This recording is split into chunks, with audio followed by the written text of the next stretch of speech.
I guess if I was going to compare Macey with Tali, then it would be hysterical because they were both virgins and both of them lost their virginity to men whose name starts with a G.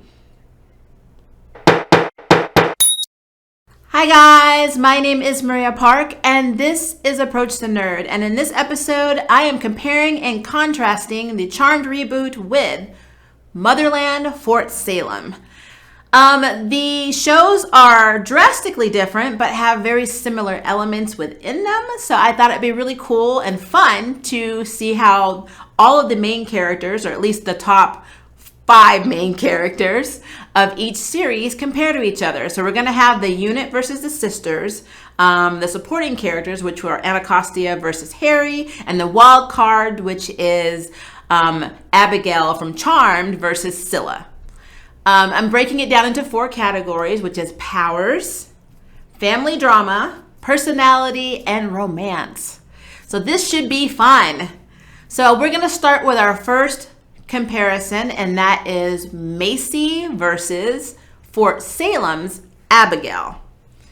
Now, if we compare these 2 girls to see how they're similar, they are similar in a lot of ways. Macey and Abigail are both very, very driven characters. They're very ambitious characters. They put a lot of unnecessary pressure on themselves, mostly caused by other people. So in that regard, they are extremely similar. They're also kind of like the head of their groups. Macey is the oldest sister of the Charmed one, so she's more of likely the one to be in charge. Abigail is a bellwether, which is like military royalty in the Fort Salem universe. So, of course, she is the self-proclaimed leader of the bellwether unit. So in that way, they are also extremely similar. They both have drama with their mamas. Macey's end, Macey has problems with her mother abandoning her. She believes that her mother preferred her sisters and stayed with her sisters because there was something wrong with her, which is not true, and it took her a long time to work that out. As of the last episode, episode 18, she actually got to see that she had met her mother when she was in college and she had her memory erased. But it was a moment between her and her mother that she could cherish and now has that full memory. So she has the memory of, the mother. She has the knowledge that her mother actually did want to be with her and did love her, but had to stay away from her to save her life because Macey was born. Actually, she died when she was a baby and a necromancer used demon blood to save her, but the price was after she turned 2 years old, Marisol, Macey's mother, could not be around her or Macey would die. So it was a very horrible circumstance. And now that Macey fully sees that her mother did all of this out of love and not abandoning her because she didn't want her, they basically have a better relationship. Now, Fort Salem Abigail, bellwether, unfortunately, her mother puts complete pressure on her to be the bellwether that does not fail the family, because up until this point, every bellwether has been successful. They're all top of their class, best fighters. They are royalty, military royalty.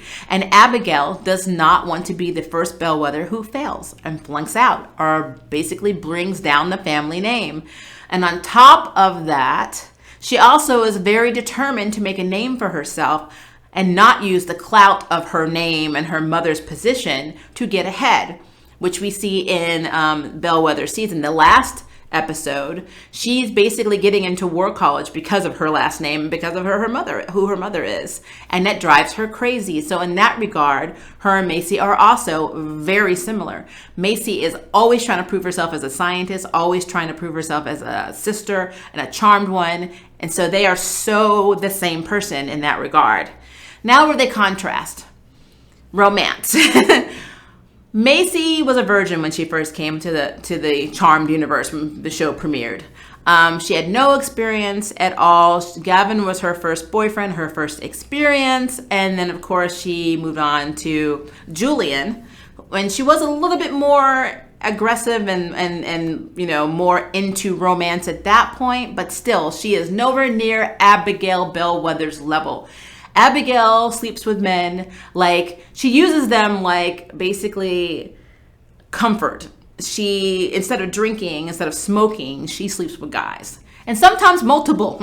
She is not above, as we saw in the Beltane episode, she is not above sleeping with multiple men simultaneously. So their views on sex and their views on romance are drastically different. Abigail does not care to devote herself to one man at all. Macey wants to be in love. She is in love with Harry. We've now gotten a hasty, commitment that we've all been dying for almost 2 seasons here in Charmed. So they are drastically different in terms of how they view relationships and how they deal with love.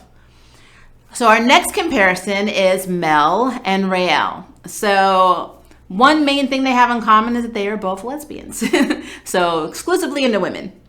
They also are extremely stubborn. They are very outspoken, and they don't do well with laws and rules they don't agree with. Mel is a feminist. She speaks out about everything. She's an activist. That is her personality set. Raelle doesn't really have to be a feminist in her world, because it seems like in Fort Salem, women don't have that hang up of men and women are not equal. So it's a completely different, earth, universe, dimension, whatever. So she doesn't have to prove herself as a feminist or a female or woman in general, but she still has this activist nature. She feels like the people that come from her side of the town, the poor area of America, are basically military cannon fodder. They're put on the front lines to die, while the aristocratic side, where Abigail Bellwether's family is from, are revered and protected within the group. So she is very anti-military. So in that regard, her and Mel are also very, very similar. They also have similar outlooks on how things should be. Well, Mel in the group is the one that basically likes to get potions and has to basically have a plan to do things. Raelle is kind of similar to that. She likes to plan things out, but at the same time, like Mel, she's also a very charged forward person. I don't know how many times I saw Mel jump through a portal without her sisters and I just wanted to scream. And Raelle always runs off to go investigate, to go find something, to go do something, walks away, to go see her girlfriend, whatever. She's always doing something not with the rest of her unit, which is another way that they are very, very, very close and similar as characters. Now, contrasting wise, I'm going to say probably their powers. Where I didn't mention where Macey and Abigail kind of have similar powers, whereas Macey has telekinesis and Abigail is a blaster, which is also like an active, movement type power, even if it's creating storms. It's very, very similar. Mel and Raelle are very different in that regard. Originally, Mel's powers were, she was a time witch. She was able to basically manipulate time. She could freeze time. She could speed things up. She could slow things down. That was her original power. Now she's evolved since the Black Amber to have what I have nicknamed Elsa and Firestorm powers. She can manipulate fire, heat things up, set things on fire. She also can freeze things. So ice powers, basically like Elsa in the Frozen movies. So those are her powers. That's her power scope. Well, Raelle, we don't know all of her abilities because it has been hinted by Anacostia in the last episode that she has her own gifts. The only one we do know of right now is that she is a prodigy fixer. And fixers are basically like medics. They're able to heal. So she's a healer, just like her mother. I think Abigail and Bellwether is a blaster. So they all have different categories, which is something else that is similar between the two shows. They both have different power structures. But Raelle is definitely more of a fixer. So whereas Mel is more active, explosion, destruction, Raelle is more of the healer, fix the destruction type. So that's where they vary. Views on relationships, though, I think are pretty the same. Mel wants a relationship, but really feels like it would get in the way of her charm destiny, though she seems to be coming around now. Unfortunately, Nico, who I loved, is no longer a thing. I also liked her with Jada. She's been sleeping with the bartender woman, Ruby. And I also think that there may be something going on with her and Charm's Abigail. That is an interesting comparison because, as you'll see later in the review, Abigail and Scylla are very close characters. So it's almost like Mel and Raelle are dating essentially almost the same character. but I will get to them in a second. But yeah, so their views on love are pretty much the same. Both are, once they're in a relationship, they want to be fully invested in the relationship. Neither of them are one night stand people, even though, Mel's been playing around with it with that Ruby character. Which I guess technically it's not a one night stand if you keep going over to the house. But I really foresee her having a future with our charmed Abigail. And of course, Raelle is with Scylla, and Scylla is her main. She's the only girl that Raelle's actually looking at. So in that regard, they are pretty much the same character. Okay, so now we have Maggie and Tali. Now, Maggie and Tali are very similar in their roles in the show. They are the glue between their family units, basically. When Mel and Macey first meet, there's a lot of animosity because Mel doesn't believe that Macey is her sister, and Macey's extremely offended that she's not accepted into the family by Mel. So they have a lot of tension, and this tension kind of expands over seasons. They are the two that will butt heads the most in Charmed. They haven't bonded as well as they have with Maggie either. Both sisters have a very close relationship with Maggie, but not with each other. And that's something they need to improve in the series and also improve in character development. But they are tolerating each other. The same thing is happening with Tali. Tali is the glue that holds Raelle and Fort Salem's Abigail together. They butt heads, and basically to the point where they were trying to kill each other at the beginning of the season. If it was not for Tali and if it was not for Maggie in these two shows, these two would be at it all the time. So they are the buffers. So they definitely have that in common. Personality-wise, they are a little bit different. Both are a little naive still because both are fairly young. I think Tali is supposed to be 19 and Maggie's 20, if I'm right. I think that's right. And basically, Maggie is very sensitive to being treated like a child. She does not like to be talked down to. She does not like confrontation with her sisters. She will stand up for herself if she feels like her sisters are talking down or basically being wrong to her. Tali has not gotten there yet. She's a very powerful person, but she hasn't embraced that yet. She's still very much the young, naive girl that enlisted from the all-women's colony that she comes from. Case in point, in one of the episodes when they're in the mess hall, Abigail and Raelle are arguing, and both of them simultaneously tell Tali to shut up, and she does. And so that's not something that you would ever see happen in Charmed with Maggie, because if that had happened, it would have been fighting words. So she has not gotten to that point. So in that regard, they are definitely different characters. Now, when it comes to powers, Maggie and Tali are very similar. Maggie used to be an empath and an emotion witch, and in some ways she still is, especially since her power kind of evolved now, where she can actually channel whatever she's feeling towards another person and they act it out. But for the most part, one of her primary abilities now is premonitions, kind of like, again, OG Phoebe. Tali is what they call a knower in her world, which is also a seer. She, in one of the training exercises, demonstrated this when she was able to see all of the color flags hidden behind all of the boulders just from visualizing it. So in that regard, her and Maggie are pretty similar in the power scopes.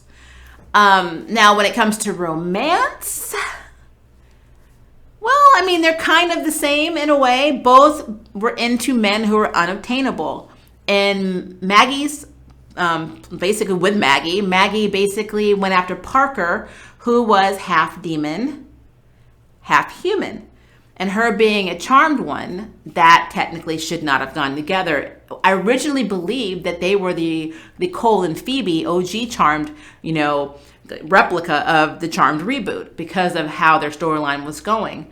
And Fort Salem, the very first man that Tali has ever been with is Gareth, and he unfortunately, turns out to be engaged. And we learned this in the last episode. So her heart is broken right now. So the first guy she's into completely is unattainable because he's supposed to be married to somebody else for 5 years. Because in the Fort Salem universe, their marriages last 5 years. I guess so they can conceive an heir or, another soldier potentially, and then move on to their next conquest or whatever they do after the 5 years. But yeah, he is engaged to another woman. So yeah, that between Maggie and Tali is very similar. The last thing they have in common is family drama, and that is because Maggie is the love child of the Charmed universe. Her mother cheated on Ray Vera, who is the man who raised her and Mel, with their older sister Macey's biological father, Dexter. And she is his child. And she did not know this until the end, I believe, middle to end of season 1. So she has a lot of animosity, a lot of hurt, and a little bit of guilt of being created because she is the product of something that should never have happened. It caused panic attacks in the last episode when her dad, Ray, came to help. And she saw how close Mel and him were being. And it literally made her have issues. And they were able to work it out. She was able to understand that Ray considered her his daughter from day one, regardless of who her bio dad was. And that kind of set them back on their path of being, father-daughter. But for a while, she was very angry and had lots of issues because, and was extremely hurt because of how she was conceived.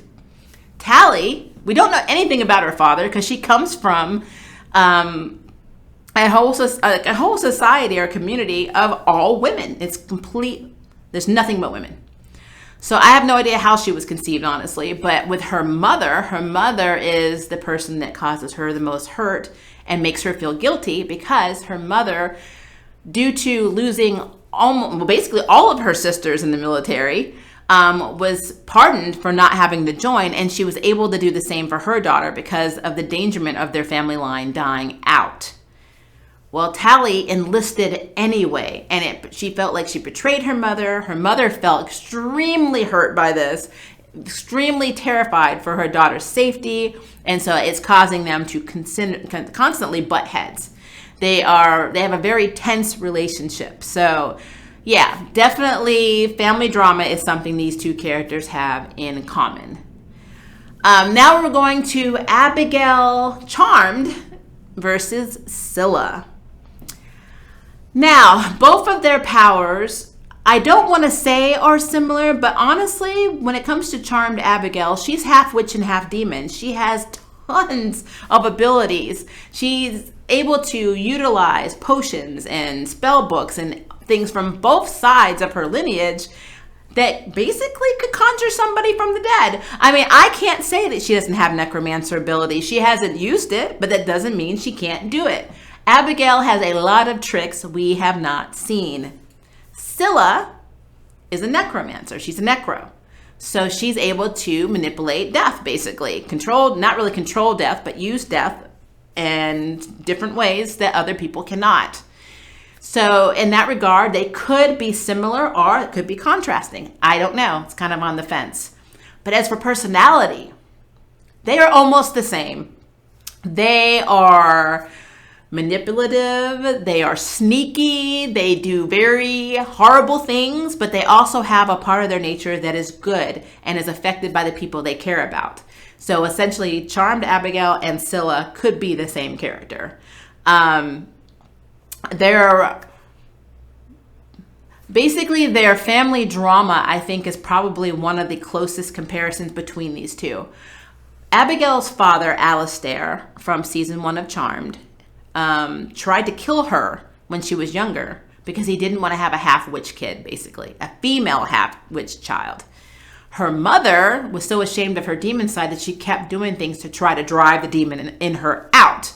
So she did not find acceptance in either parent, and it shaped who she was, as well as the resentment she felt towards her half-brothers who were getting all of the treatment that she felt she should get, especially her youngest brother Parker, who was half human, half demon, which in her mind was worse than being half witch and half demon. And the father doted on him and had expectations and even wanted him to be the next source. So she has lots of family issues in that regard. Scylla's parents were Dodgers. They got killed by, I guess, the military, the Witches' Council, whatever, for dodging the draft. And that shaped Scylla, and that is 100% the reason I believe she joined Spree in order to dismantle the military system from within. And she does this, unfortunately, by participating in mass homicides and on all other things. It's just the killing and the things that she does, especially to Porter, are really unforgivable. But her, how she treats Raelle, her girlfriend, it's almost redeemable. So it's just both characters were affected by their parents in such horrible ways that unfortunately everyone else gets the backlash from that. So in that regard, they are extremely, extremely similar characters. But yeah, I feel like outside of that, the romance part is probably another reason that I think these two characters are similar, only because if you watch Charmed episodes 16 through 18, you will see that there is an attraction between Mel and Abigail. And, it's very subtle, but it's there. And I honestly think that the writers will be pushing these two characters together. And they remind me of Raelle and Scylla so much that it's almost like watching parallel universes of the same characters. How Abigail constantly saves and helps Mel when she doesn't have to, and how Mel is slowly accepting Abigail. If you look at Raelle and Scylla kind of just did the U-Haul thing and got together like immediately, but Raelle still was questioning things that Scylla was doing. And that is such a Mel thing. And Scylla only shows the good side to the people that she cares about, as I said before. And Raelle is the person she loves and cares about more in all of this universe so far, so that we know of. She has no other family, so Raelle is it. She's into Raelle so much, she actually defied an order to Spree to bring Raelle to them at 6 o'clock, choosing to dance with her when Raelle asked if she would just dance instead of going to the beach, knowing that her life would be in danger if she didn't carry out her mission, because she chose Raelle over her mission. And Abigail and Charmed chose to save Mel rather over her freedom. She didn't do it once, she did it twice. She did it when they were trying to escape the prison that they were put in by Godrit. And she was able to get out, and she came back for Mel. Now, Abigail can teleport. She could have been free, but she chose to go back and save Mel. The same thing in her apartment. When they were looking for a magical tracking device, they were in her room, hiding from the demons in her apartment that had taken over. And Mel makes a comment saying, you could have just, teleported out or whatever. And Abigail says, and leave you, don't tempt me. So similar. They are so similar in that regard. I guess one of the contrasts is Abigail is British, Scylla is not. Abigail has money. I don't think Scylla came from money. Abigail didn't have to run her whole life. Scylla did. So they do have that contrast. But yeah, they are more similar than they are contrasting in the series. And then, of course, there is Anacostia and Harry. So I know it's weird to compare these two characters, but hear me out. Anacostia and Harry are the guardians of these units. So the three sisters have Harry as their white lighter, who protects them, who guides them, who helps them help themselves. That is the same thing that Anacostia does with the Bellwether unit.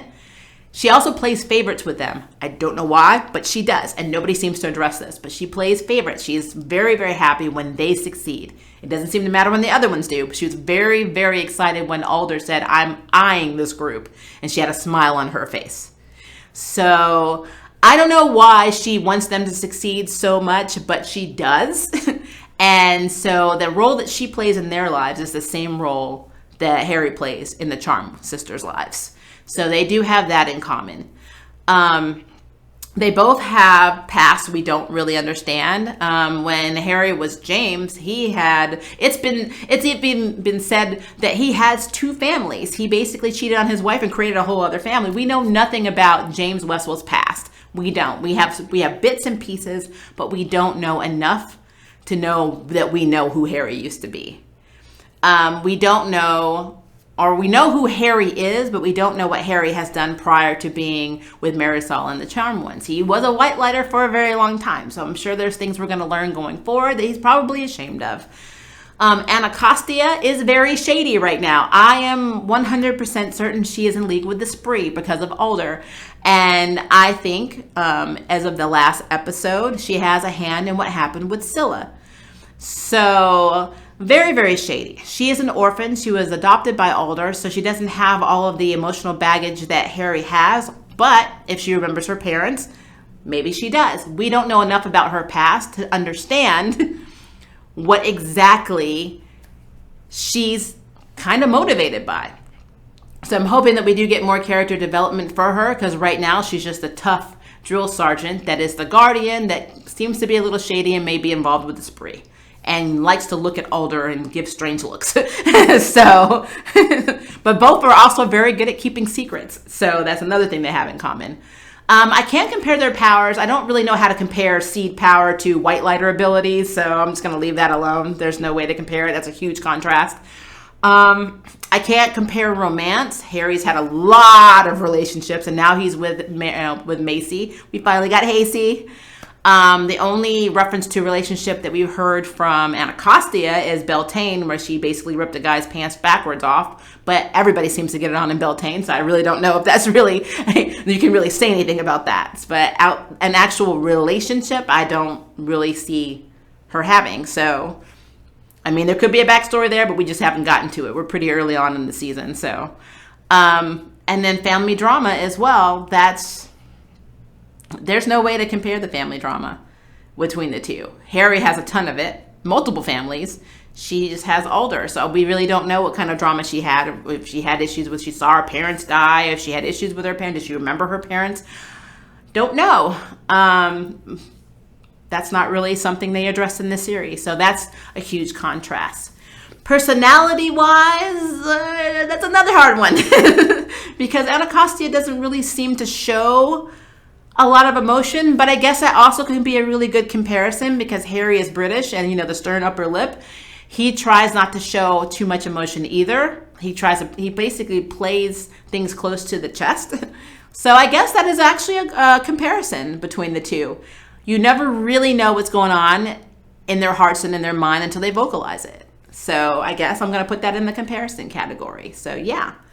But yeah, outside of that, they're very different characters. It just, the similarities had to be mentioned because they are playing that guardian role, and I wanted to make sure we put that in there. So yeah.